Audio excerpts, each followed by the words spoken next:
No doubt some of you will know that in Ireland, June the 16th is celebrated as Bloomsday, recalling the day when Joyce's Leopold Bloom went on his epic ramble around Dublin.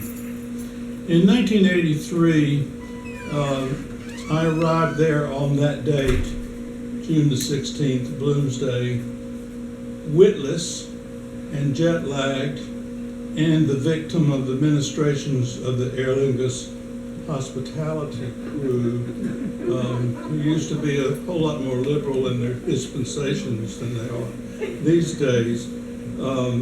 Late in the day, I was taken in hand by Seamus Heaney and his wife Maury and led on what I'm sure many people have been on, an unforgettable tour of all the Joycean and other sites. It was late in the day, so most people had migrated to the pubs, and we had these places all to ourselves, even though they were closed. All the pubs were still open. Anyway, I once heard Heaney say that when you're in good company, you tend to conduct such an outing as if it were a piece of music. And I must say that by the end of that night, I felt thoroughly conducted. So I'm going to read this next to last poem called With Thanks for a Shard from Sandy Cove, which, alas, has to stand as an elegy. Late afternoon, we idled on a bench in memory of the man from Enniskeen, the slow green water fluent beside us, high clouds figured among leaves on the surface.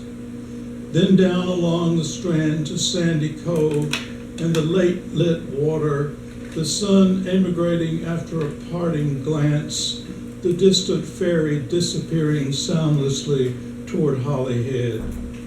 We were laughing, riding the crest of company, your beautiful laughing wife and you and I, when suddenly you tired of hammering with a pebble at a stubborn boulder and lifted it and dropped it on another and handed me the chip that broke away.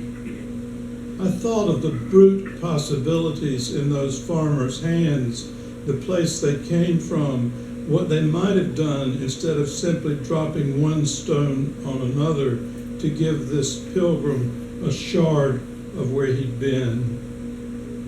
You lifted that heaviness handily, keeping it briefly elevated in the air, as if more nearly the weight of a bowl of sacramental lather than the capstone of a dolman in some field near Ballyvaughan.